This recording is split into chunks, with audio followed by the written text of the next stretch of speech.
It's been a little over a year and a few days since the presidents of Mexico, United States, and the Prime Minister of Canada signed the new US-Mexico-Canadian agreement to take the place of NAFTA.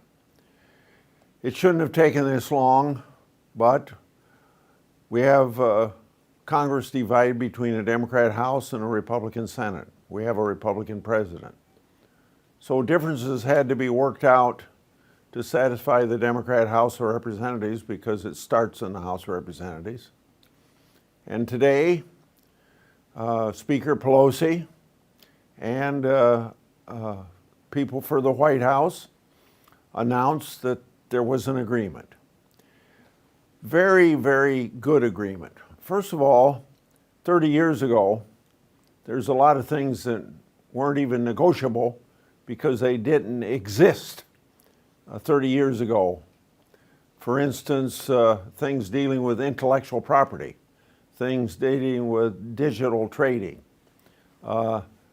things like that that didn't exist. So upgrading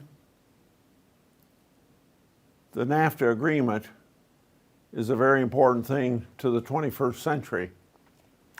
It's also very good for agriculture. I had the pleasure of having a news conference with former Governor and Secretary of Agriculture, Vilsack in Des Moines. He spoke both before then, that day, and many times since then, of how great this is, not only for agriculture, but for manufacturing and for services. For agriculture, it's good from the standpoint that for 25 years, it was difficult to get much dairy product into Canada.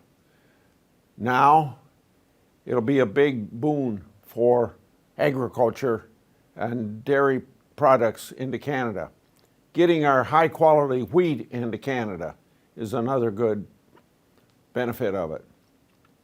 For automobile workers in the United States, having 75% of a car have domestic components is very good, so that we bring more manufacturing home, and to make sure that about 50% of the labor that goes into manufacturing a car pays at least $16 labor, as opposed to $3 for labor in Mexico.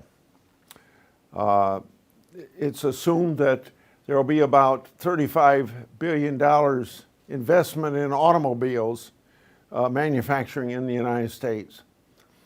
About 175,000 jobs created, higher wages as a result of it. All of this with the US-Mexico-Canadian agreement is good news, and it's a tribute to President Trump running on a campaign of making sure that our trade agreements were up to date and fair to the United States. And this is a perfect example of the President of the United States delivering on a campaign promise when he said during the last campaign that NAFTA was the worst trade agreement the United States had ever been involved in.